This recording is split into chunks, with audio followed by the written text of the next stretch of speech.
নওগাঁ জেলার মান্দা থানার অন্তর্গত উত্তর পাড়ই হাজিপাড়া মিলনের ইটভাটা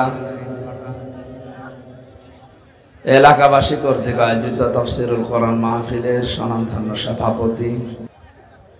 তাফসিরের ভেতরে আয়াতের মুফাসসিরিন ইকরাম লিখেছেন, কেউ যদি নিয়ামতের শুকরিয়া আদায় করতে চায় তাহলে তিনটা বিষয় তাকে মানা লাগবে, তিনটা শর্ত পূরণ করা লাগবে, তাহলে নিয়ামতের শুকরিয়া আদায় হবে। ওইটা আল্লাহ দয়া করে তাদের জীবনে আরো বাড়িয়ে দেবে। আমরা যে কিছুক্ষণ আগে বললাম আমাদের বুকের উপর থেকে একটা পাথর নেমে গেছে, আমরা একটা স্বস্তি শান্তি অন্তত নিরাপত্তার দিকে এগিয়ে যাচ্ছি, এটা একটা নিয়ামত। এটা কি? যেটা আমরা নামাজের ভেতরে মোনাজাতে বলি, রব্বানা আতিনা ফিদ দুনিয়া হাসানা, আল্লাহ দুনিয়ায় শান্তি স্বস্তি নিরাপত্তা হাসানা কল্যাণ এগুলো আমাদের দাও।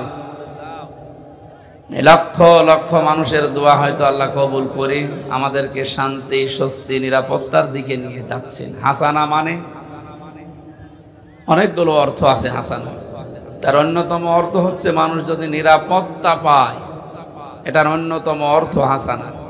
আমরা যেটা পাওয়ার জন্য চেষ্টা চালিয়ে যাচ্ছি, যদিও এখনো দুর্বৃত্ত যারা তারা বসে নেই, ওরা বিভিন্ন সময় চেষ্টা চালাচ্ছে, কোনো চেষ্টা সফল হবে না ইনশাআল্লাহ।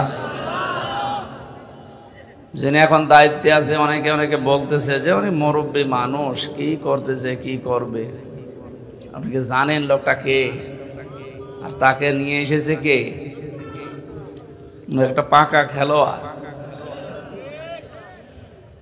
বঙ্গবন্ধুর মূর্তি যখন মোড়াল যখন ভাঙা হচ্ছিল, লোকেরা জিজ্ঞাসা করেছিল, স্যার ওনার মেয়ে চলে গেল 1:30টায়, বিকাল 5টা বাজতে বাজতে তো আর কেউ কোনো জায়গায় থাকছে না, সব মাটির সাথে মিশে যাচ্ছে। ওনার বাবার যে মূর্তি ভাঙে মানুষ, আপনি কিছু বলবেন না?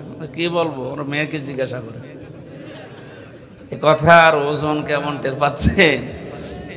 আমি সুতরাং কাঁচা লোক না, আমি পাকা লোক। কথা বলে কম, কাজ বেশি দেখাবে। এই জন্য যারা কাজ করে না, শুধু মুখে ফোকর ফটর ফটর করে, এই মানুষগুলো ঝামেলা। সুতরাং একটা নিয়ামতের শুকরিয়া আদায় হবে যে তিনটা শর্ত মানলে। তার 1 নম্বরে আপনাকে মুখ দিয়ে বলা লাগবে যে এটা নিয়ামত। এটা কি? আমরা স্বীকার করি তো না? না, এরা কি ডাইরেক্ট ফতোয়া দিচ্ছে, আর লুকাচুরি করে লাভ নেই। কোরআনে কারিমের কথা যদি কেউ বাধা দেয়, দুনিয়ার একটা বিষয় তো আছে, আখিরাত তার ধ্বংস, এবং তাকে আল্লাহ দুনিয়ায় কিছু দেখাবে।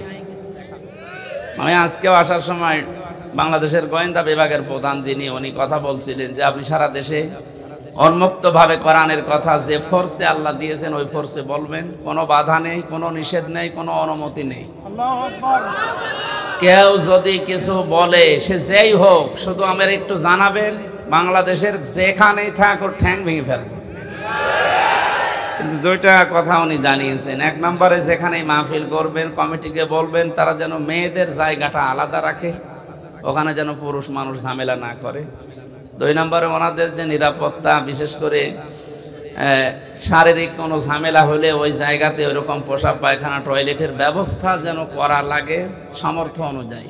এই 2টা মানবেন, বাকি কোরআনের আলোচনায় কোনো বাধা নেই। আজকে আলোচনাটা যারা বাধা দিয়েছেন, আমি 3 জনের নাম পেয়েছি। কোন জায়গায় যেন আলোচনা হওয়ার কথা ছিল, পাড়ইল, এটা পাড়ইল না? যারা বাধা দিয়েছেন আমি ওনার কাছে তাদের নাম ডিটেলস লিখেছি, দিয়ে দেব।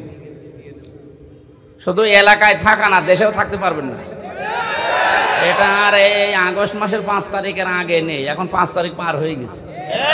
আপনি টের পাচ্ছেন কোথায় আছি আমরা?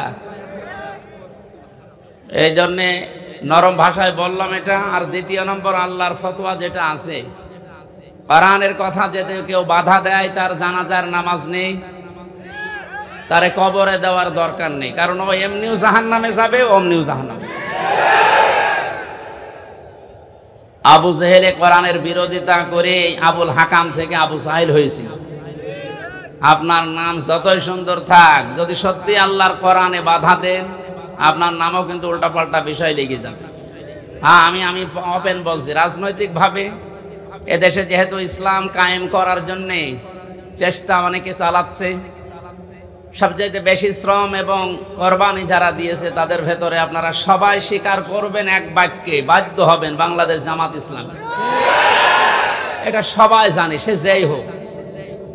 এজন্য দিন কায়েম করা যেহেতু ফরজ, নামাজের মতো ফরজ, এই বিষয়টা সামনে রেখে আমার দিন কায়েমের জন্য যারা চেষ্টা চালাচ্ছে ইসলামী দল যতগুলো আছে তার ভেতরে এটা আমার ভালো লাগে।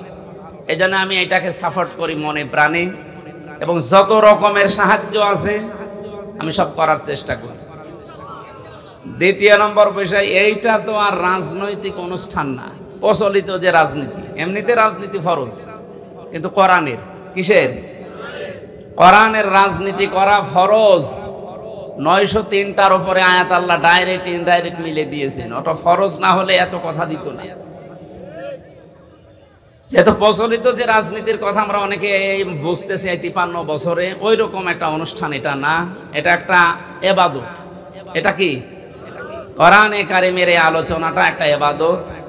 আর ইবাদত, এখানে সব মানুষের মতের পথের লোক আমরা এসেছি ইবাদতটা বোঝার জন্য। কোরআনের তাফসীর লিখে দিয়েছেন, আমরা তাফসীর এখানে কথা বলবো, কোনো দিকে টেনে না, কোনো দিকে চেপে না, আমি আল্লাহর দিকে তাকিয়ে কথা বলি, ওইভাবে বলবো ইনশাআল্লাহ। আমাদের আসল উদ্দেশ্য আল্লাহ যেন আমাদের পরিবর্তন করে দেন। নিয়ামতের শুকরিয়া আদায়ের যে বিষয় শর্তগুলো বললাম কোরআন দিয়ে, 1 নম্বরে স্বীকার করবেন আপনি যে এটা নিয়ামত। কি অবস্থায় ছিলাম আপনি নিজেও জানেন, আমিও জানি। আমি বাংলাদেশের বৈধ নাগরিক, আমার বাড়ি পাশের বিভাগে, খুলনা বিভাগে, কুষ্টিয়া, এটা পাশের বিভাগ রাজশাহী। এই মান্দাতে আমি এসেছিলাম বিয়ে খাওয়ার জন্য, একটা বিবাহ অনুষ্ঠানে আমার আসতে দেয়। বলেন তো কোন অবস্থায় ছিলাম? গত কয়েকদিন আগে বাংলাদেশ জামাত ইসলামী কুষ্টিয়া জেলা শাখা 500 আলেমকে ডাক দিয়েছিলেন, সব ঘরানার আলেম ওখানে এসেছিল। 500 আলেম এক জায়গায় 2.5-3 ঘন্টা তারা আলোচনা করেছে, বিভিন্ন মতামত দিয়েছে। আপনার কি মনে হচ্ছে যে এই 500 আলেম এক জায়গায় তাদের মতামত কোরআনের উপরে, হাদিসের উপরে তুলে ধরলো? আগস্ট মাসের 5 তারিখের আগে 500 না, 5 জন এক জায়গা হওয়া সম্ভব ছিল? কি বলতো যে এখানে গোপন ষড়যন্ত্র হচ্ছে, জঙ্গি তৎপরতা এই জায়গায় চালু হচ্ছে। যেখানে 5 জন হলে এরকম উল্টাপাল্টা নাম দিয়ে দিতেন, সেখানে 500 হয়ে গেল, কই কিছুই তো হইল না। এই জন্য ভুক্তভোগী আপনি না, চেয়ারম্যান বলছিলেন না যে আমি জেলে ছিলাম, ভুক্তভোগী যেহেতু আমরা 2 জন, এখানে আরো যারা আছেন, আমরা টের পাচ্ছি যে কি হয়ে গেল। সুতরাং এটা নিয়ামত, আপনি স্বীকার করেন আর না করেন, এটা কি? আরে নিয়ামত সবার জন্য না। কোরআনে কারীম জানিয়েছে, ওয়ানুনাজ্জিলু মিনাল কোরআনি মা হুয়া শিফাউ ওয়া রাহমাতুল লিল মুমিনিন ওয়া লা ইয়াজিদুজ যালিমিনা ইল্লা খাসারা। আল্লাহ পাক বলেন, হে নবী, কোরআন নাজিল করার ধারাবাহিকতায় এমন এমন বিধান আমি দিয়েছি যেটা যদি পালন করা যায় মুমিনদের জন্য রোগ মুক্তির কারণ হবে, শেফা হবে। এর সময় যখন আল্লাহ আমাদেরকে দিয়েছেন এ নিয়ামতের শুকরিয়া আদায় করার জন্য, কোরআনে কারীম যদি সত্যি আমরা আয়োজন করতে পারি, জমিনে বিশ্বাস করতে পারেন, যত রকমের রোগ আছে, মানসিক, শারীরিক, ইমানের, দুনিয়া এবং আখিরাতের সব রোগগুলো কন্ট্রোল করার ক্ষমতা কোরআনের আছে। ওটা দেখা দরকার। কোরআনের ওই ঔষধ অ্যাপ্লাই না করার কারণে 53 বছরে বহু আইন দিয়ে মুক্ত করার চেষ্টা চালিয়েছে চোর, কিন্তু চোর মুক্ত হয়েছে? চোর যাই ছিল এই 17 বছরে আরো বেড়েছে। এক একজন যে কত বড় বড় চোর এখন ধরা পড়ছে। দরবেশের মতো মানুষ যদি এত টাকা চুরি করতে পারে, দরবেশ বাদ দিয়ে যেগুলো আছে এগুলো তো কত কিছু করে বলেন। 36,000 কোটি টাকা ঋণ করেছে লোকটা, অথচ 32,000 কোটি টাকা খরচ করে পদ্মা সেতু বানিয়েছে। শুধু ওর টাকায় যদি এখন সরকার তার রাষ্ট্রীয় কোষাগারে জমা আনতে পারে, ওইরকম সেতু আরো বানিয়ে টাকা বেঁচে যাবে। তাও তো এটা সাধারণ মানুষ না, এটা দরবেশ, দাড়ি দেখেছেন? এখন নাই নেই, এখন নমো।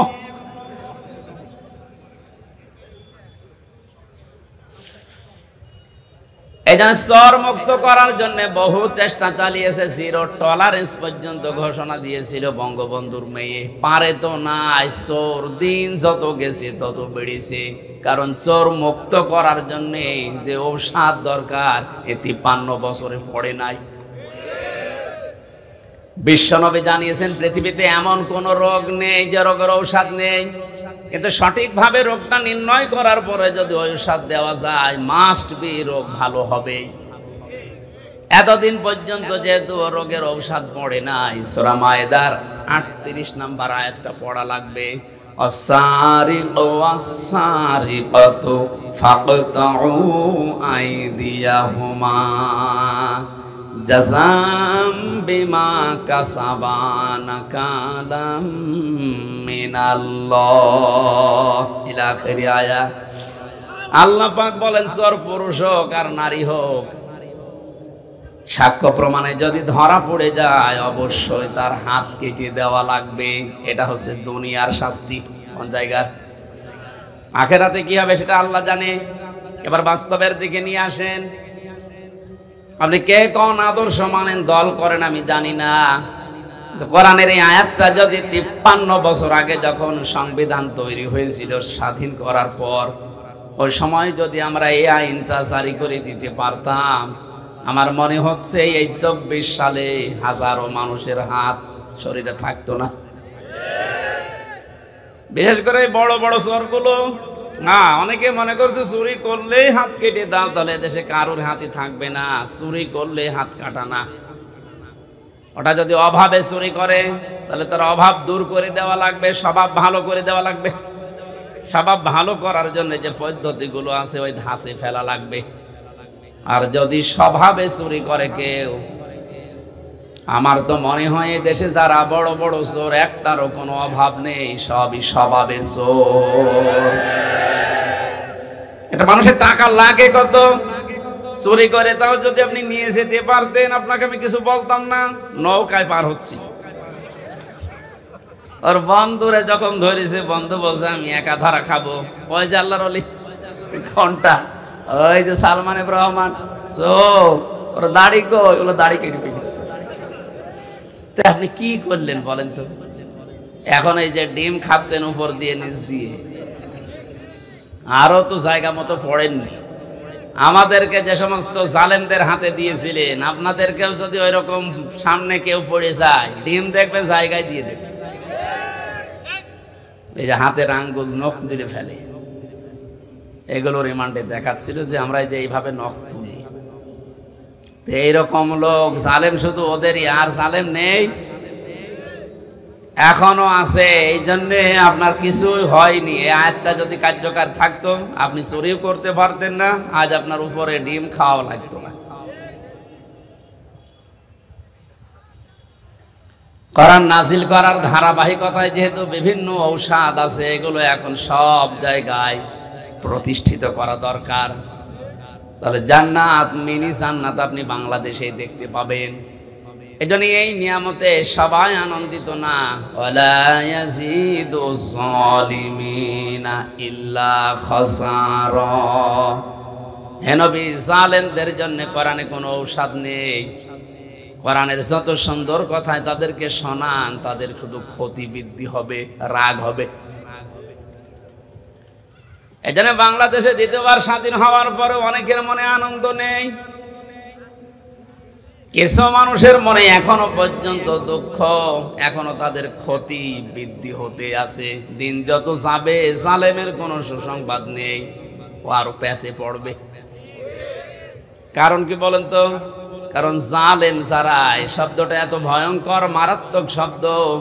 কোরআনে কারিমে আল্লাহ যত কঠিন কঠিন কথা দিয়েছেন, সবচাইতে বড় কঠিন বক্তব্য দিয়েছেন জালেমের বিরুদ্ধে। আল্লাহ পাক বলেন, ইন্নামাস সাবিলু আলাল্লাযিনা ইয়াযলিমুনান নাস ওয়া ইয়াবগুনা ফিল আরদি বিগাইরিল হক ইলা আখিরি আয়াত। সূরা শুরার 42 নম্বর আয়াত প্রথম অংশে আছে, আল্লাহ বলেন আমি আল্লাহর মামলা হবে তাদের বিরুদ্ধে যারা মানুষ হয়ে মানুষের উপরে জুলুম করেছে। এই আয়াত অনুযায়ী এখন বলেন তো বাংলাদেশে আল্লাহর মামলার আসামি আছে না নেই?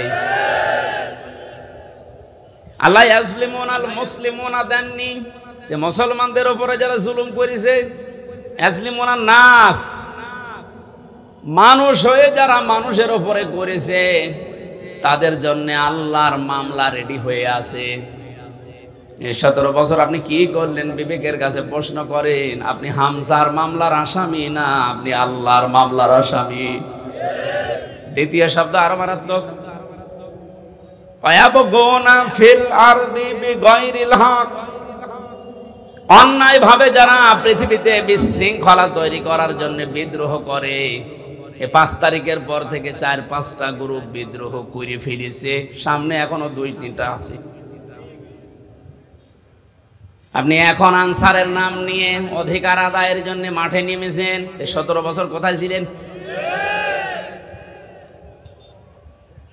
আমরা তো জরিপে এখন দেখতে পাচ্ছি 40,000 যদি আনসার নিয়োগ হয়ে থাকে 9 সাল থেকে 17 সাল 24 সাল পর্যন্ত, তার 33,000 সব গোপালগঞ্জের।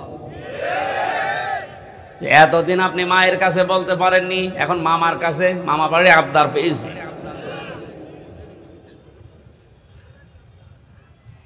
5 তারিখের পর থেকে এই 29 তারিখ পর্যন্ত পুলিশ ছাড়া যদি বাংলাদেশ চলতে পারে, ও আনসার ছাড়াও চলতে পারবে। আপনাদের অধিকারের বিরুদ্ধে আমি না অধিকার আদায় করেন, বৈষম্য দূর করার জন্য, যেহেতু এই দেশটা স্বাধীন হয়েছে করেন, কিন্তু সময় বুঝে তো এখনই শুরু করে দিয়েছেন। লোকটাকে কিছু গোছাতে দেবেন তো, কত ঋণ তার মাথার উপর আপনি রেখে পালিয়ে গেলেন, আপনি টের পাচ্ছেন? সেটা দাঁড়িয়ে আছে এখনো, তাকে একটু সময় দেন, সে একটু গুছিয়ে নিক। না এখনই আমারে দেওয়া লাগবে, আসেন সামনে আসেন, আপনার বাহিনী তুলে দেওয়া হবে। এই জন্য বিশৃঙ্খলা যারা করছেন, আজ বিদ্রোহ ঘোষণা করছেন, আপনিও আল্লাহর মামলার আসামি। পারে নাই প্রথমে হিন্দুদের দিয়ে, হালে পানি নেয়নি, এরপরে প্রধান বিচারপতিকে দিয়ে একটা চেষ্টা চালিয়েছিল, আল্লাহ নষ্ট করে দিয়েছে। এরপরে নিচে আনসার, এটা দিয়েও হবে না, কারণ যে আছে আপনি বললাম না কাঁচা খেলোয়াড় না, পেছনে অনেক কিছু আছে হেলান দেওয়ার মতো। আমার মোবাইলে সর্বোচ্চ কল আসলে আসবে, সর্বোচ্চ আসলে আমার মনে হয় তারেক জিয়ার পিএস অপু ভাইয়ের কাছ থেকে কল আসতে পারে, কারণ ওনার সাথে আমি 3 বছর ছিলাম জেলে। আর একটু বেশি আসলে গিয়াসউদ্দিন মামুন ভাইয়ের কাছ থেকে আসতে পারে, ওনার সাথেও ছিলাম 3 বছর। তাছাড়া আর উপরে তারেক জিয়া তো দেবে না। আর ডক্টর মোহাম্মদ ইউনূসের মোবাইলে কল আসে বারাক ওবামার কাছ থেকে, জো বাইডেনের কাছ থেকে, শি জিনপিং এর কাছ থেকে। টের পাচ্ছেন ওর খুঁটি কোন জায়গায় বাঁধা, ওর পেছনে কি ধাক্কা দেওয়া আছে দেওয়ালে? আপনি আন্দাজে লাফান, বাস্তবতা কিছু জানেন?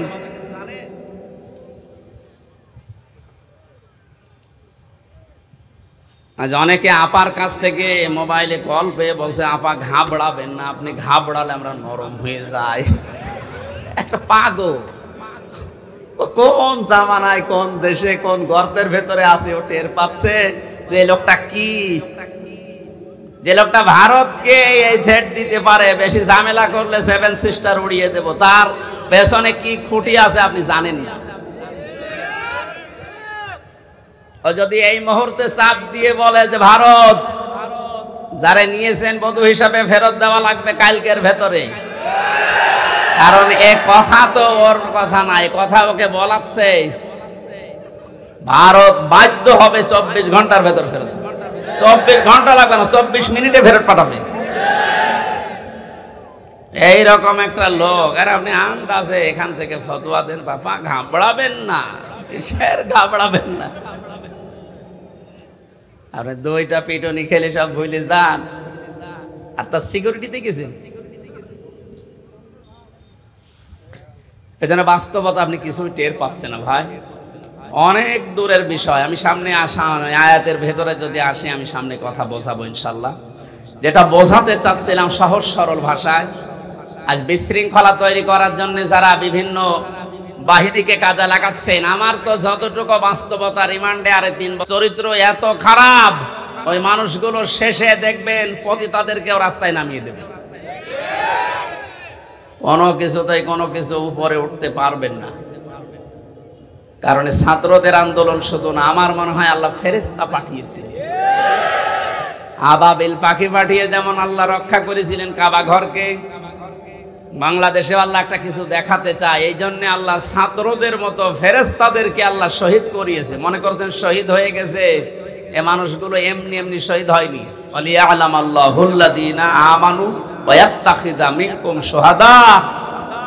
আল্লাহ বলেন আমি আল্লাহ কিছু মানুষকে শাহাদতের মরণ দিয়ে ধন্য করি, সবাইকে দেই না। যার জীবন যৌবন, যার কর্ম অ্যাক্টিভিটিস এগুলো আমার ভালো লাগে, তাকে আমি সাধারণভাবে মরণ দেই না, মরণ দেই শাহাদতে। তাছাড়া শহীদ আবু সাঈদ, আপনার কি মনে হয় একটা লোকের জীবনের ন্যূনতম মায়া নেই? 4-4টা গুলি খেয়েছে বুকে, তাও দাঁড়িয়েছিল, শেষে আর পারে নাই, পড়ে গেছে। আপনি একটা খান তো, শুধু শব্দ শুনলে পালাবে। এরপরও কিছু মানুষ এখন কথা তুলছে না, সবাই পালায়, আরো নিচে বুক পেতে দেয়, আত্মহত্যা করেছে, শহীদ হয়নি। আহলে হাদিসের নাম নিয়ে যে লোকটা এই কথা বলেছে, আহলে হাদিসের লোক না, একটা প্রতারক।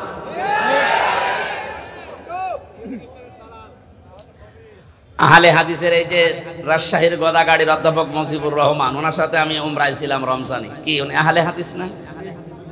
আপনি উল্টা পাল্টা ধারণা করবেন আহলে হাদিস নাম হলে না, ওগুলো দালাল। কি রফিক নামে নাকি যেন কি বিন বিন বিন বিন বিন। আমি 2টা তথ্য বলছি, হয়তো শুনেছেন আপনি, কিন্তু এভাবে শোনেননি, ভালো করে খেয়াল করেন। যারা এগুলো ধারণা করেন বলেন মুখ দিয়ে, খুব সাবধান। ওয়ালা তাকুলু লিমাই ইয়কতালু ফি সাবিলিল্লাহি আমওয়াত বাল আহইয়াউ ওয়ালাকিন লা তাশউরুন। সূরা বাকারা 154 নম্বর আয়াতে আল্লাহ জানিয়েছেন, মানুষ যেহেতু মুখ দিয়ে কথা বলে, এজন্য মুখের উপরে আল্লাহ নোটিশ দিয়েছেন, এই কথা বলবি না। এ মুখ দিয়ে কোনো দিন এই কথা বলবি না যে যারা মারা গেছে, শহীদ হয়েছে, যে ওরা মরে গেছে, কথা বলবি না। এ কথা কার? এই জন্য শহীদ শব্দটা অনেক দামি শব্দ। যারা শহীদ হয়েছে, জালেমের জুলুমের সামনে নিজের বুক পর্যন্ত দিয়েছে, জীবন পর্যন্ত দিয়ে যারা শহীদ হয়ে গেল, ওদেরও আমাদের মতো জীবনের মায়া ছিল, কিন্তু মানবতাকে বাঁচাতে দেওয়ালে পিঠ থেকে গেছে, শেষ পর্যন্ত না পেরে জীবন দিয়ে গেল। এ মানুষগুলোকে আপনি মরে গেছে কখনো বলতে যাবেন না। আল্লাহ বলেন বালা হইয়া, আরে ওরা জীবিত, ওয়ালাকিন লা তাশউরুন, কিন্তু তোরা টের পাস না। এরপরে মানুষ যেহেতু হৃদয়ে কল্পনা আনতে পারে, ধারণা করতে পারে, এজন্য আল্লাহ ধারণার উপরে নোটিশ দিয়েছে, ওয়ালা তাহসাবান্নাল্লাযীনা কুতিলু ফি সাবিলিল্লাহি আমওয়াতা বাল আহইয়াউন ইনদা রাব্বিহিম ইয়ারযাকুন। সূরা আলে ইমরান 169 নম্বর আয়াত। তাফসীরে ফি জিলালিল কোরআনের ব্যাখ্যাটা ব্যাপক লেখা আছে, আমি সামারাইজ করে বলছি। আল্লাহ বলেন এই ধারণাও করবি না, যারা আমি আল্লাহর জন্য জীবন দিয়ে গেল এরা মারা গেছে, এরকম ধারণাও করবি না, বরং তারা জীবিত এবং আমি আল্লাহর কাছে তারা রিজিক পায়। জোরে বলেন সুবহানাল্লাহ। এজন্য বড় কঠিন সতর্ক থাকা লাগবে এই বিষয়গুলোতে। অনেক জালেম পর্যন্ত এখন উঠে পড়ে লেগেছে শান্ত দেশকে অশান্ত করার জন্যে। আপনি কিন্তু হামজার মামলার আসামি থাকবেন না। আমরা যদিও এই জালেমদের বিরুদ্ধে, ওরা যেমন 50টা মামলা বলেছিল আমারে দেবে, আমরা 100টা দেবো এখন, কিন্তু আপনি তার আল্লাহর, আমার হামজার মামলার আসামি থাকছেন না, আপনি সরাসরি আল্লাহর মামলার আসামি হয়ে যাচ্ছেন। আপনার দুনিয়াও শেষ, আখিরাত তো শেষই। এরপরও অনেকে বলে হুজুর মাফ করে দিলে কি না, জালেমদের মাফ করলে মজলুমের উপরে অবিচার হয়। কারণ আপনি তো ওই জায়গায় পড়েননি, তাই এ কথা বলছেন। 18 কোটি মানুষ যদি এদেশে মাফ করে দেয়, আয়না ঘরের সাথে যারা জড়িত ছিল, ব্যারিস্টার আরমানের বউ তাকে মাফ করবে? আপনার কি মনে হয় যে আন্দাজে বললে মাফ করে দেবে? আপনি থেকে দেখেন তো, স্বামী ছাড়া 8 বছর। আরে ভাই, একটা মানুষকে আপনি যদি মেরে ফেলতেন, তাহলে তার বউটা অন্য জায়গায় বিয়ে করতে পারত। এক কথা বলছেন না কেন? আর আপনি এমন জায়গায় রাখেন, এই জন্য আয়না ঘর মারা বানিয়েছে। আমার মনে হয় ওটা ধ্বংস করে ফেলা লাগবে না, ওটা রেখে দেন, ওটা টুরিস্ট প্লেস হিসাবে রেখে দেন। মানুষেরা ওইটা দেখতে যাবে, আর সামাম পৃথিবীর মানুষ জানবে যে এই বাংলাদেশে একটা জালেম ছিল। মানুষ কত বড় নৃশংস, কত বড় জুলুমকারী হলে এই মাটির নিচে, এই ঘরের ভেতরে মানুষকে তাও 2-5 দিন রাখেন। 8 বছর রেখে দিয়েছে, কারোর 10 বছর, কারোর 12 বছর। আমিও মাটির নিচে ছিলাম, যেখানে আমি শুনেছি, আমারও তো বেশি দিন রাখে না। কি যে মানুষের একেবারে সহ্যের বাইরে চলে যায় ওই জায়গাটা। এই হাঁটুর ভেতর দিয়ে হাত দিয়ে, এরপরে আবার এখানে হ্যান্ডকাপ দিয়ে বেঁধে একটা মানুষ এভাবে ঘন্টার পরে ঘন্টা, দিনের পরে দিন, মাসের পরে মাস, বছরের পর বছর এভাবে রেখে দেয়, শুধু টয়লেট করার জন্য 1.5 মিনিট সময় দেয়। আমার সাথে যে আলেম ছিল মুফতি ফখরুল ইসলাম, কি কষ্ট যে লোকটাকে দিয়েছে। এই জন্য জালেম যারা, এদেরকে হেদায়েত আল্লাহ দেবেন না। আমি দোয়া করলেও হবে না। কাবা শরীফের ইমামও যদি দোয়া করে এই জালেমের জন্য, ওকে আল্লাহ হেদায়েত দেবে না, ওকে জাহান্নামে দেবে। আমি এইটা বানালাম। এই কথা বন্ধ করেন। আল্লাহু লা ইয়াহদিল কওমাজ জালিমিন, এ কোরআনের আয়াত না আমি বানালাম? এক কথা বলুন। এই যে ইয়াহদি, এখানে আলেম আছে না? মোজারে, এটা বর্তমান, ভবিষ্যৎ, প্রেজেন্ট, ফিউচার। আল্লাহ পাক বলেন আমি জালেমদেরকে হেদায়েত দিচ্ছি না, দেবও না। সুতরাং যারা জুলুম করেছেন, আপনি জানতেন না যে আয়না ঘরে কারা থাকে? অবশ্যই আপনি জানতেন, আপনার কথা মতোই হয়েছিল। এই জন্য আপনি আল্লাহর হেদায়েত থেকে বঞ্চিত। যতবার হজ করেন না কেন, তাহাজ্জুদ মিলে পড়েন, আপনি হেদায়েত পাবেন না। আর হেদায়েত কেউ না পেলে এসে জান্নাত পাবে? বলেন বলেন। তাহলে আমরা একবারে ফতোয়া দিতে পারি যে আপনি চির জাহান্নামী, নাকি বেশি বলে ফেললাম? না না, আমি যা পড়েছি তাই বলছি। কারণ জালেমদেরকে আমি দোয়া করলো, আল্লাহ হেদায়েত দিচ্ছে না, দেবে না। কিয়ামতের ময়দানে আল্লাহ পাক 2 শ্রেণীর মানুষকে নবীর হাত থেকে হাউজে কাউসার খেতে দেবেন না। কয় শ্রেণী? 1 নম্বরে যারা ইসলামের ভেতরে নতুন নতুন বিষয় ঢুকিয়েছে, বেদাত বলে যারে, এদেশে সবচাইতে বেশি এটা। আমার তো ভয় হয় এই কারণে যে বাংলাদেশের হাজারো মুসলমান আমরা নবীর উম্মত দাবি করছি, কিন্তু এই বেদাত করার কারণে আল্লাহর নবীর হাত থেকে পানি পাবো না। 2 নম্বরে যারা জুলুম করে এবং জালেমের যারা প্রশংসা করে, তার সাহায্য করে, সহযোগী হিসাবে কাজ করে, এরা নবীর হাতের হাউজে কাউসারের পানি পাবে না। আপনি এই হাদিসটা এবার বাংলাদেশে মিলান। কত হাজি জালেমের সহযোগী, জালেমকে ভালোবাসে, সাপোর্ট করে, এই কারণে নবীর হাতের ওয়ারিশ হিসাবে সে পানি পাবে না। এরকম মানুষ হাজি দেশে নেই। আপনার দুনিয়াও শেষ, আখিরাতও শেষ। আপনি কি করলেন? এখন আর ফিরে আসার সময় আপনার আর নেই। আপনি যা করেছেন এর হিসাব আপনাকে দেওয়া লাগবে, কারণ আপনি একেবারে সীমানার বাইরে চলে গেছেন। যে সমস্ত পাপের কারণে আল্লাহ দুনিয়ায় শাস্তি নাজিল করে, তার ভেতরে অন্যতম পাপ, মানুষ যখন সীমা লঙ্ঘন করে ফেলে, তখন আল্লাহ 8 প্রকার শাস্তি দুনিয়ায় দেয়। আমি একটা একটা করে কোরআন দিয়ে ওইদিকে যাবো ইনশাল্লাহ। আপনারা আছেন তো ময়দানে? নিয়ামতের শুকরিয়া আদায় যদি করতে চান, তাহলে মুখ দিয়ে বলেন যে হ্যাঁ, এটা নিয়ামত। এটা বিশাল একটা পাথর বুকের উপর থেকে আল্লাহ নামিয়ে দিলেন, এটা কি?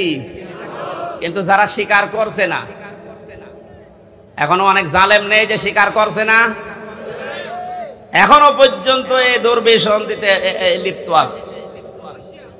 2 নম্বরে নিয়ামতের শুকরিয়া আদায় করার শর্ত হচ্ছে আপনার মনের ভেতরে একটা আলাদা আনন্দ আপনি অনুভব করবেন, যেটা সত্যি আমরা পাচ্ছি, সবাই পাচ্ছে। এত বড় জুলুম বিদায় নেওয়ার পরেও যদি আপনার মনের ভেতরে আনন্দ না আসে, শান্তি না লাগে, নবীজি হাদিসের ভাষায় পড়েছি, মানুষের এই পশমগুলো তখন খাড়া হয়ে যায়। বাম স্তনের 2 আঙ্গুল নিচে যে গোস্তের টুকরা আছে ওই টুকরাটা লাফালাফি করে। আমার তো 5 তারিখের পর থেকে যে আনন্দ, এমনিতে এই কোরআনের এবং হাদিসের এই শব্দের গুলোর সাথে আমার বুক এবং হাত পশম সব মিলে যাচ্ছে। আমি দেখতে পাচ্ছি এখনো অনেকের মেলছে না। এই কথা বলবেন কেন? 3 নম্বরে নিয়ামতের শুকরিয়া আদায় হবে যে উদ্দেশ্য নিয়ে আপনি ওটা কায়েম করেছিলেন, ওটা একেবারে সর্বশেষ জায়গায় পৌঁছিয়ে দেওয়া। এদেশে সমন্বয়ক যারাই ছিল ছাত্র আন্দোলনের অধিকাংশগুলোর এখন কথা আমি শুনতে পাচ্ছি, ওরা বলছে আমরা মুসলমান। কালকে একজনের বক্তব্য দেখলাম ঢাকাতে, ওরা বলছে আমরা বাংলাদেশে যত জেলায় থানায় সমন্বয়ক ছিলাম আমাদের উদ্দেশ্য ছিল এই যত রকমের বৈষম্য আছে সব আমরা দূর করে সমান সমান করে দিতে চাই। এটা আল্লাহ চাই। কথা বলেন না কেন? আমরা যেহেতু 96% মুসলমান এই দেশে, দল মত আমরা যাই করি না কেন, 53 বছর তো দেখলাম যে মানুষ চালালে কেমন লাগে না, দেখি নাই? বাবা চালিয়েছে কেমন লাগে আমরা দেখেছি, স্বামী চালিয়েছিল কেমন লাগে আমরা দেখেছি, চাচা চালিয়েছে যেভাবেই হোক দেখেছি, বুবু চালিয়েছিল, ভাবি চালিয়েছে। শুধু এখন দেখতে বাকি আছে কোরআন দিয়ে দেশ চললে কেমন দেখা যায়। আপনি সমন্বয়ক যত আছে আমার মনে হয় যদি 500 জন থাকে 498 জন এই কথা বলতে বাধ্য হবে যে আমরা বৈষম্য দূর করার জন্য আন্দোলন আরম্ভ করেছিলাম, আর এটা দূর করার জন্য কোরআন ছাড়া অন্য কোনো নিয়ম দুনিয়ায় নেই। অন্য নিয়ম আসলে আবার বৈষম্য শুরু হবে। কোরআনে কারিমে কোনো বৈষম্য আছে? নেই। নেই যে এটার প্রমাণ কি? আফালা ইয়াতাদাব্বারুনাল কুরআন ওয়ালাউ কানা মিন ইনদি গায়রিল্লাহি লাওয়াজাদু ফীহি ইখতিলাফান কাসীরা। এটা বৈষম্য বিরোধী আয়াত। আল্লাহ পাক বলেন সূরা নিসার 82 নম্বর আয়াতে আছে 5 পারা 10 পৃষ্ঠা 3 নম্বর লাইনে রব্বুল আলামিন বলেন কি হয়েছে তোদের আমার কোরআন নিয়ে কেন চিন্তা ভাবনা করো না? আমি কোরআনে এমন কোন বক্তব্য দেইনি যে একটার সাথে আরেকটা মেলে না। আল্লাহর কোরআনে আপনি এমন কোন বক্তব্য পাবেন না যে আজকে দিলাম এই 2 দিন পরে ওইটার সাথে আর আগের কথার মিল নেই, এমন কোন বক্তব্য কোরআনে আছে? আরো জোরে বলেন। সুতরাং এই দেশটা যে বৈষম্য সত্যি সত্যি আমরা দূর করে নিয়ামত যে এটা প্রমাণ করতে চাই, সময়ের এখন সবচাইতে বড় দাবি হচ্ছে আল্লাহর এই কোরআনকে এখন এই দেশে কায়েম করা। এইটার বিরুদ্ধে আছেন কারা? হাত তোলেন তো।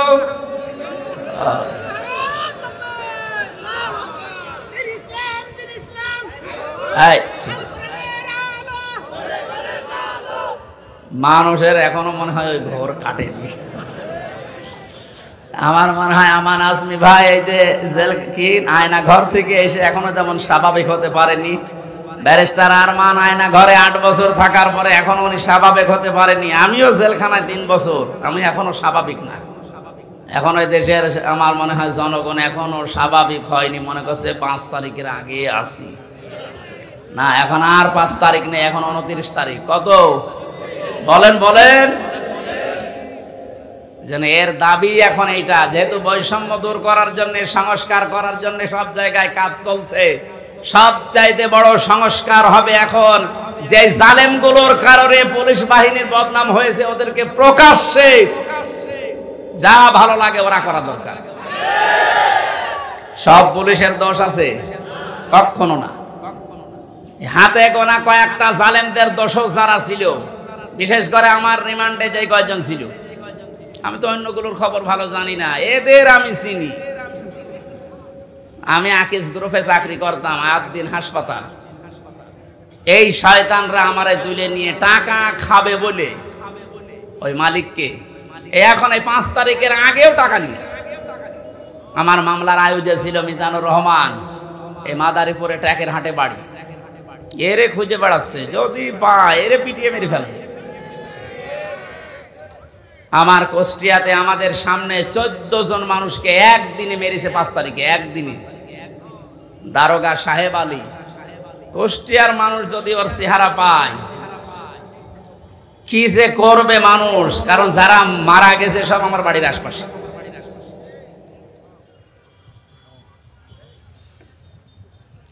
এসপি নামে একজন ছিল রিমান্ডে আমার, শেখ ইমরান হোসেন।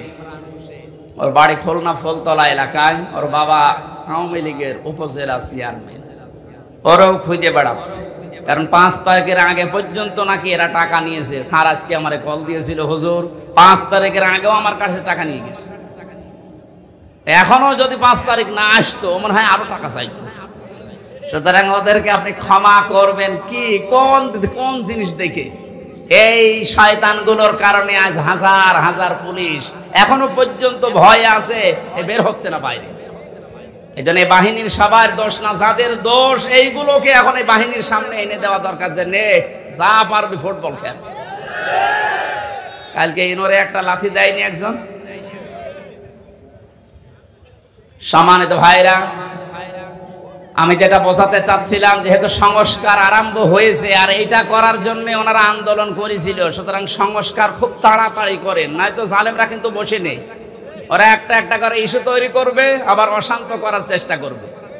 ডক্টর মোহাম্মদ ইউনূস বারবার বলছে, ভাইরা আমার সময় দিন, আমাকে কাজ করতে দিন। আপনাদের এই 17 বছরের জঞ্জাল আমি এই 17 দিনই শেষ করে ফেলবো, একটু সময় দিন আমারে। আর এর ভেতরে আমার চেয়ারে বসে কাজই করতে দেন না, খালি এইটা ওইটা ওইটা আমার বাড়ি ঘেরাও।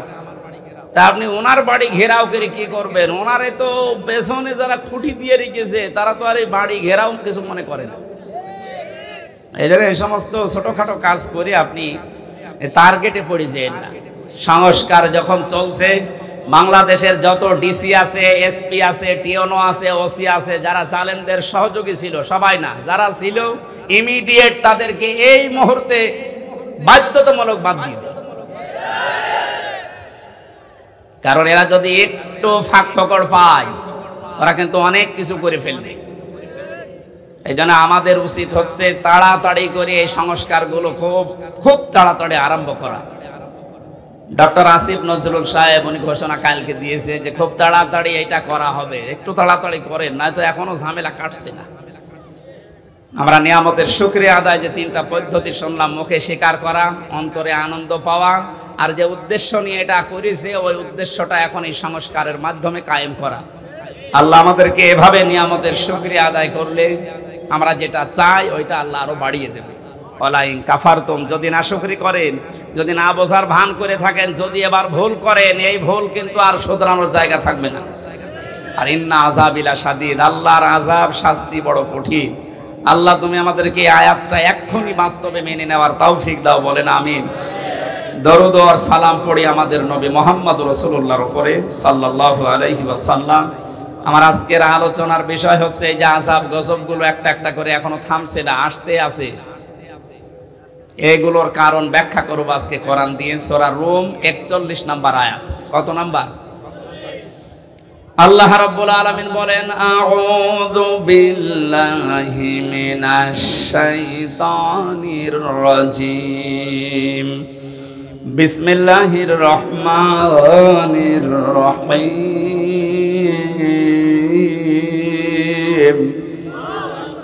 ظهر الفساد في البر والبحر بما كسبت أيدي الناس ليذيقهم بعض الذي عملوا لعلهم يرجعون صدق الله العظيم।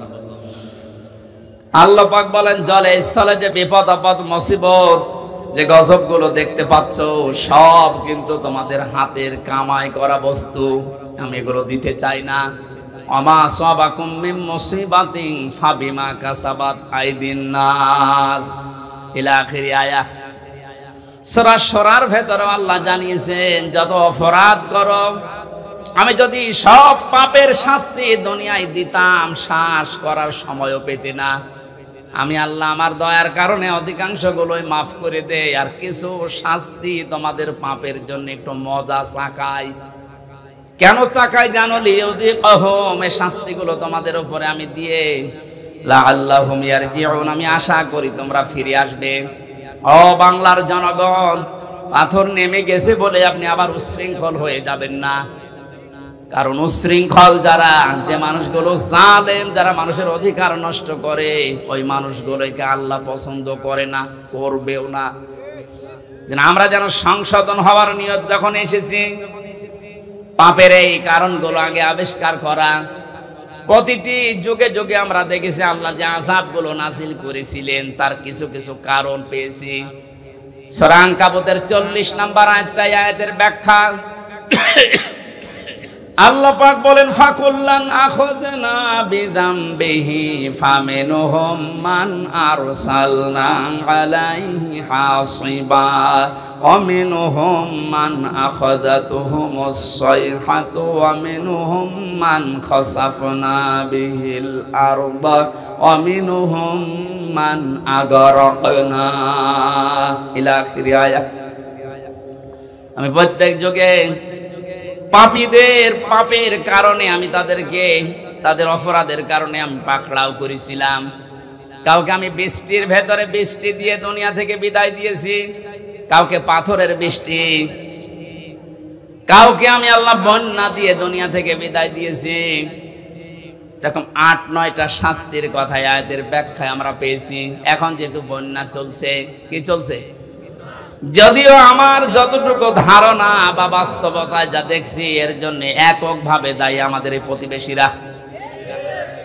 ওরা আমাদের যখন ডাকবে তখন দেয় না, যখন আমরা নিজেরাই ডুবে যাই তখন ছাড়ে। কি একটা আশ্চর্য প্রতিবেশী আল্লাহ আমাদেরকে দিয়েছেন। আর এই প্রতিবেশী নিয়ে অনেকে গর্ব করে। প্রতিবেশী যদি প্রতিবেশীর মতো না হয়, তাদের বিরুদ্ধে আল্লাহ পাক নিজে অভিযোগ দায়ের করবেন।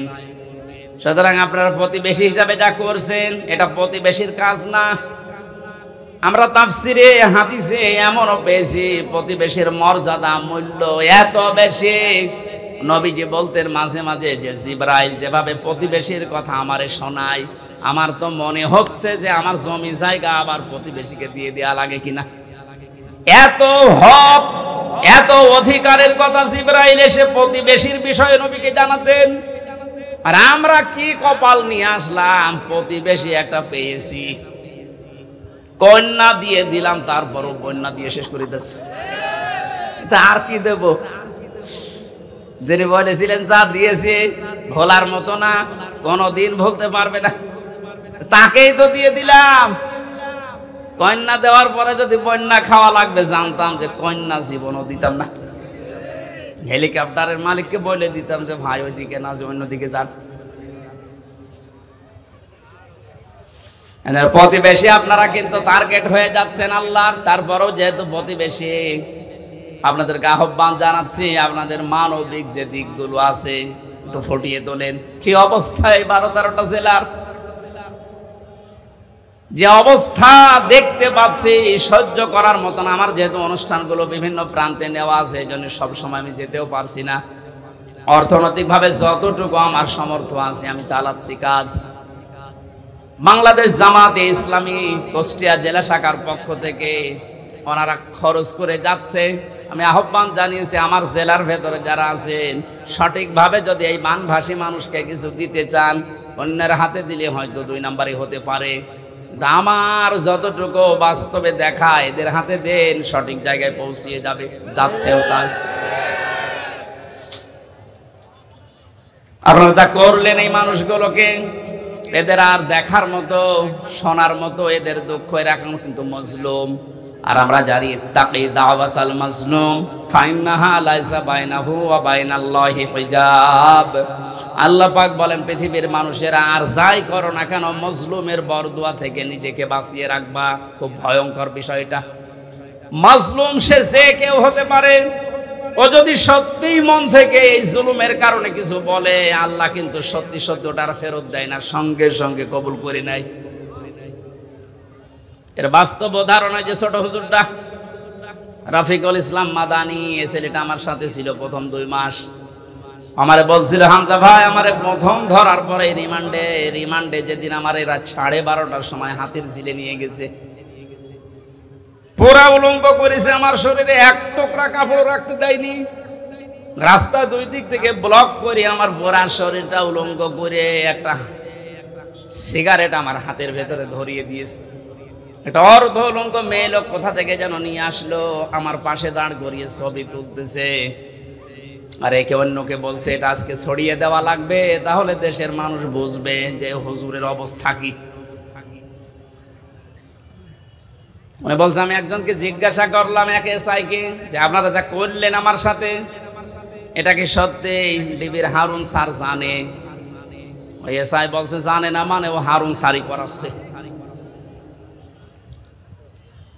বলছে আমি এত অসহায় হয়ে গেলাম ওই সময়, মুখ থেকে আমার বের হয়ে গেল, আল্লাহ যা করলো তুমি তো দেখলে, যেই লোকটার নির্দেশ মতো এগুলো করছে তারে তুমি একটু দেখো। আল্লাহ ঠিক দেখেছে।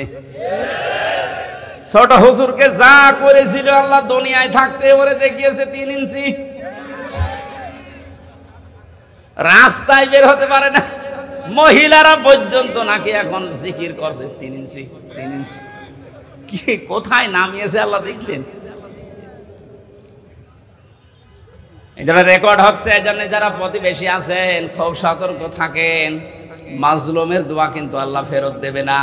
আপনি যদি বলে কয়েও দিতেন যে এই 8 ঘন্টা 10 ঘন্টা পরে আমি পানি ছাড়বো, তাও তো আমি একটু গুছিয়ে নিতে পারতাম।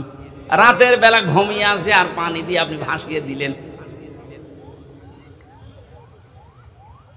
কত মানুষ এই ভেসেই মরে গেছে।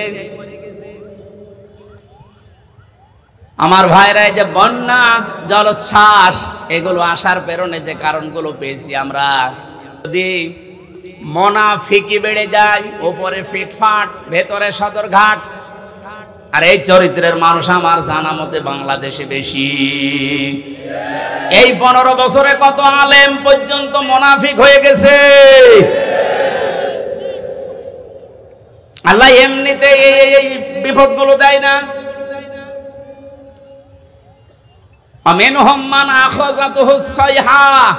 কারো উপরে আল্লাহ পাথরের বৃষ্টি নাজিল করে।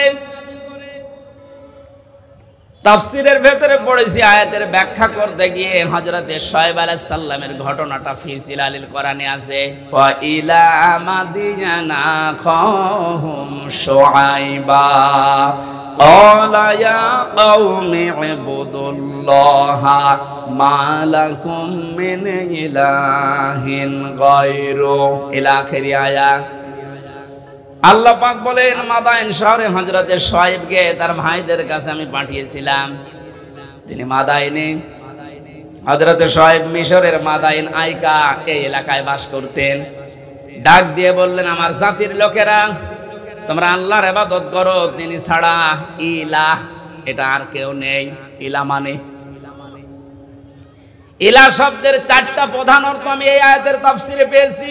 এক নয়, ভালো করে শুনেন। এই জন্যই তাফসীর মাহফিলে আসতে হয়। আলেমগুলো খেলা করার জন্য এখানে বসে নেই, ওনারা জানে না। এই গুরুত্বপূর্ণ কাজ বাদ দিয়ে ওনার মতো মানুষেরা যদি মোস্তফা আমিন বসে থাকতে পারে, আপনি কি হয়েছেন বলেন তো? ইলাহ শব্দের যে ব্যাখ্যা দিচ্ছে এবার নিজের জীবনের সাথে মিলাবেন। আল্লাহ রাব্বুল আলামিন জানিয়েছেন প্রতিটি নবীর যে দাওয়াতের পদ্ধতি ছিল, আমি কিছু কিছু কোরআনে কোড করেছি, তার ভেতরে শুআয়ব আলাইহিস সালাম একজন।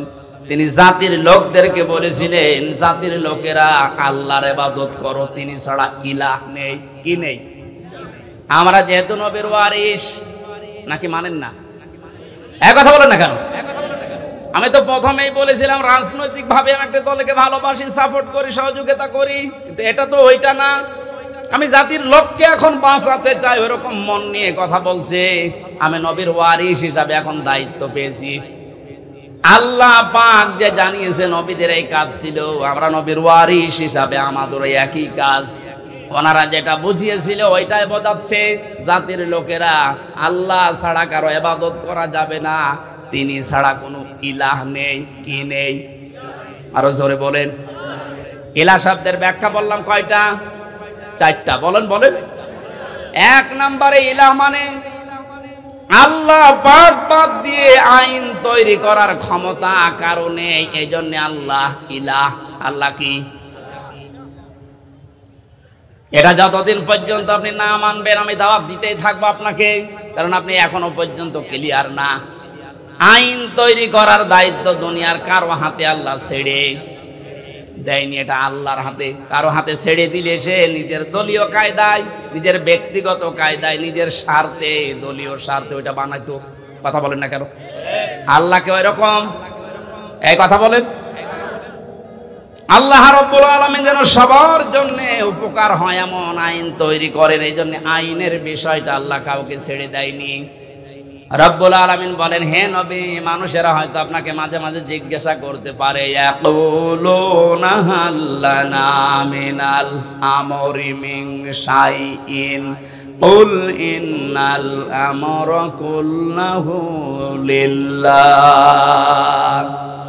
সূরা আলে ইমরানের 154 নম্বর আয়াতের মাঝের অংশে আছে 4 নম্বর পারার 9 নম্বর পৃষ্ঠার 3 নম্বর লাইনে। এরপরে আপনি ফতোয়াবাজি করেন, দেখে নেন কা যান। আল্লাহ বলেন, মানুষ যদি জিজ্ঞাসা করে যে আইন তৈরি করব, আমাদের কোনো ক্ষমতা, কোনো অধিকার, পাওয়ার আছে? আল্লাহ বলেন, আপনি ফতোয়া দেন যে না, এটা শুধুমাত্র আল্লাহর দায়িত্ব। কার? জাতির লোকেরা এটাই তো বোঝাতে সে কুষ্টিয়া থেকে এসেছে যে আল্লাহর আইন বাদ দিয়ে কারো আইন মানা যাবে না, এমনকি মা বাবার আইনও মানা যাবে না। হ্যাঁ, ঠিক আছে তো? না না,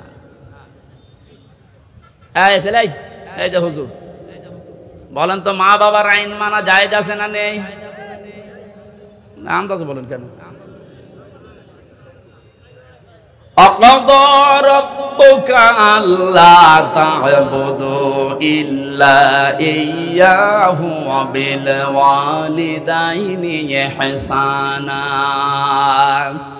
সূরা বানী ইসরাঈলের 24 নম্বর আয়াতে 22 নম্বর আয়াতের প্রথম অংশে আছে, আল্লাহ পাক বলেন, আমি রায় দিলাম, আমি ফতোয়া দিলাম, সিদ্ধান্ত নিলাম, কার্যকর করে দিলাম, লিখে দিলাম, ফায়সালা করে দিলাম, আর কোন নড়ন চড়ন নেই, কোন পরিবর্তন হবে না। রব্বুকা, তোমার রব ফায়সালা দিয়ে দিয়েছে, আল্লাহ তা'বুদু ইল্লা ইয়া, সে আল্লাহ ছাড়া কারো ইবাদত করা যাবে না। ওয়াবিল ওয়ালিদাইনি ইহসানা, 2 নম্বরে মা বাবা যাদের আছে তাদের সেবা করা লাগবে। এই আয়াত দ্বারা মাসলা বের হয়, আল্লাহর আইন মানা ফরজ আর মা বাবার সেবা করা ফরজ, আইন মানা ফরজ না। বাংলার মুসলমানেরা আবার বিবাদকে প্রশ্ন করেন, আল্লাহর পরে মা বাবার স্থান, তাদের আইন মানা জায়েজ নেই, তাদের সেবা করা ফরজ, তাদের পেছনে সাধ্যমতো খরচ করা ফরজ। কথা বলেন না? মা বাবার আইন মানায় যদি ফরজ না হয়, কোন মহারথী আছে যে আইন বানিয়ে দিলে মানা লাগবে? যারা আছে মানুষ হয়ে মানুষের তৈরি করা আইন মানার জন্য চেষ্টা চালাচ্ছেন, এখনো আপনি কুকুরের চাইতেও খারাপ।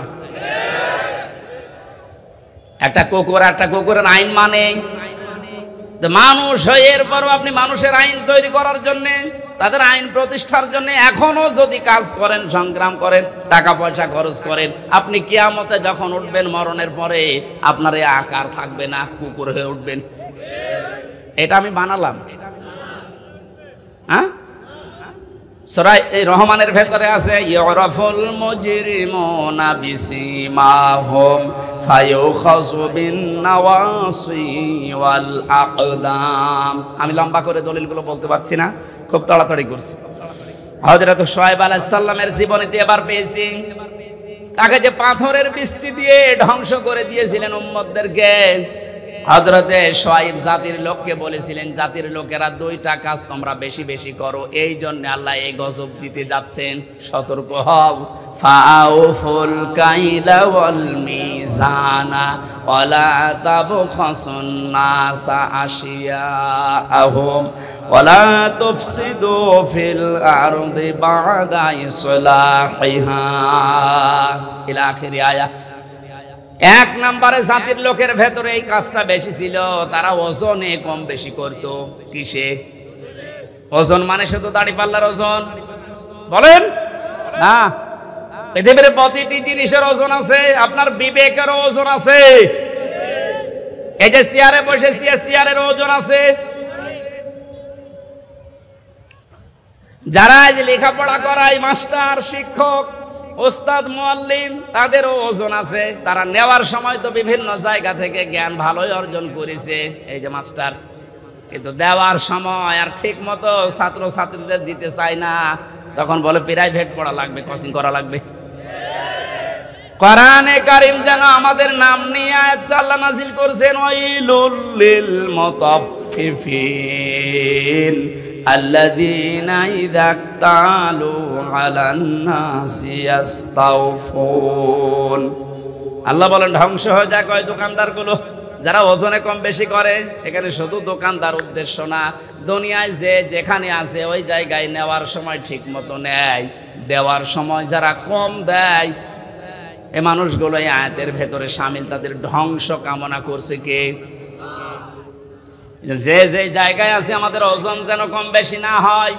আর জাতির ভেতরে ওজনের স্তর ঠিক নেই। ধনীরা অপরাধ করলে ওজন একরকম হয়, গরিব মানুষ অপরাধ করলে ওজন আর একরকম হয়। নিজের দলীয় লোক অপরাধ করলে ওজন বিচার একরকম হয়, আর অন্য দলের লোক যদি অপরাধের নাম গন্ধ না শুধু শোনে, সন্দেহ করে, বিচার অন্যরকম হয়। এই জন্য তো গজব এসেছে। 2 নম্বরে আল্লাহ বলেন দুনিয়া শান্ত হয়ে যাওয়ার পরে কেউ যেন বিশৃঙ্খলা করার চেষ্টা করো না, যেটা এখন দিন দিন বাড়ছে। এই জন্য আমরা সাবধান হব। এই 2টা কাজ যদি সমাজে দেশে জারি হয়ে থাকে, আপনি শুধু না, আমিও বাঁচতে পারবো না। এই জন্য আমাদের সতর্ক হওয়া লাগবে। আল্লাহর গজব নাজিল হওয়ার জন্য যে শাস্তিগুলোর কথা, যে কাজগুলোর কথা, আল্লাহ আমাদের এই কাজ থেকে বিরত থাকার তৌফিক যেন দান করেন। আপনি কার জন্য ওজনে উল্টা পাল্টা করে বিবেককে বিসর্জন দিয়ে, বাম হাতের ইনকাম দিয়ে উল্টা পাল্টা করে টাকা পয়সা আপনি ইনকাম করে রেখে যাচ্ছেন? কার জন্য বলেন? যার জন্য রেখে যাচ্ছেন আপনি একটু ওই জালেমগুলোর দিকে তাকাতে পারেন না? যারাই করেছিল, এই যে নাম দেখেন না, এক একটা ভিসি বানাতে 50 লাখ টাকা নিয়েছে, একটা কলেজের মাদ্রাসার অধ্যক্ষ বানাতে 20 লাখ টাকা নিয়েছে শুধু মন্ত্রী, বাকিগুলো তো আরো আছে। এই মহিলা ধরা পড়ার পরে কত লাথি, গোতা, কিল, ঘষি আর গাইল তো আছেই। কি করলো সে? না 8-10 বছর 15 বছর একটু শান্তি পেয়েছে, মন মতো কাজ করেছে। এখন সারাটা জীবন মানুষের ঘৃণা, বরদোয়া আর অপমান নিয়ে বেশি থাকা লাগবে। যে যেখানে আসি ওজনটা ঠিক করেন নাই তো কিন্তু শাস্তি আল্লাহ দিতে 10 বছরও লাগবে না, 10 সেকেন্ডই যথেষ্ট। 8টা শাস্তির কথা আমরা তাফসীর থেকে লিখেছি। হযরত হুদ আলাইহিস সালামের জাতির লোকেরা যে অপরাধ করত, তাদের জন্য যে শাস্তি আল্লাহ দিতেন। যেহেতু আমরা মুহাম্মদুর রাসূলুল্লাহর উম্মত, আমাদেরকে বিশ্ব নবী জানিয়েছেন 2টা। আমি দোয়া করেছিলাম, আল্লাহ আমার উম্মতকে একবারে ধ্বংস করে দিও না, এই জন্য আসে না। কিন্তু যদি এগুলো ব্যাপক হারে আরম্ভ হয়, আল্লাহর গজব নাজিল হতে কিন্তু বেশি সময় লাগবে না। আমাদের হাতের কামাইগুলো আমরা বন্ধ করব, বিশেষ করে ওজনটা। আর সব জায়গায় ওজনে কম বেশি করা হচ্ছে। আমরা চেয়ারে বসে ওজনালা কথা বলতে পারি না, আর 15 বছর তো পারি নাই। এখান থেকে একবার হুজুর এদিকে বলেন না, ওদিকে বলেন না, ঠিক করেন। তো কি ঠিক করব? ঠিক করতে করতে তো আমরা চলে গেছি গর্তের ভেতরে। কেন্দ্রীয় মসজিদের ইমাম যিনি, বাইতুল মুকাররম, তাকান তার দিকে। এই লোকটা পর্যন্ত যদি দালাল হয়ে যায়, তো এই দেশে আর কার দিকে ভরসা করবেন? অপমান করে আল্লাহ বিদায় দিয়েছেন। যত রকমের ক্ষতি হয়েছে বাংলাদেশে ইসলামের এবং মুসলমানদের, বিশেষ করে ইসলামপন্থী ওদার যারা, তাদের সবচেয়ে বেশি আমার মনে হয় ক্ষতি হয়েছে দালালপন্থী আলেমগুলোর কারণে। কারণ নেক্সট সূরাতে ধোঁকা দিত এরা মানুষকে, আর আমাদেরকে মাঝে মাঝে জেলখানার ভেতরে ফতোয়া পাঠাতো। এত বেশি বোঝার দরকার কি? দেশে হুজুর আর নেই, হুজুর আছে ওইভাবে চেপে রাখার অভ্যাস আমার নেই। যা পড়েছি যা বুঝেছি ওটা কোরআনে যে ফোর্সে আল্লাহ দিয়েছে ওটা বলতেই থাকবো মরণ পর্যন্ত। আল্লাহ এমন কোন গোনা এই ওজনটা আমরা যেন প্রত্যেকে ঠিক করি, কোন জায়গায় যেন বিশৃঙ্খলা না হয় চেপে ধরবেন। যে যেখানে আছেন বিশৃঙ্খলা তৈরি হওয়ার আশঙ্কা থাকলেই ওরা যদি ডালে ডালে চলে আমাদেরকে পাতায় পাতায় চলা লাগবে, নাইতে স্বাধীনতা কিন্তু আবার হারিয়ে যাবে। আল্লাহ বাস্তবতায় তুমি আমার কোরআনের আয়াত যেভাবে নাজিল করেছো ওইভাবে বোঝার তৌফিক দাও। আল্লাহুম্মা আমিন। লা ইলাহা ইল্লা আনতা সুবহানাক ইন্নী কুনতু মিনাজ জালিমিন। সারাটা জীবন অপরাধ করে জীবনটা নষ্ট করে ফেলেছি।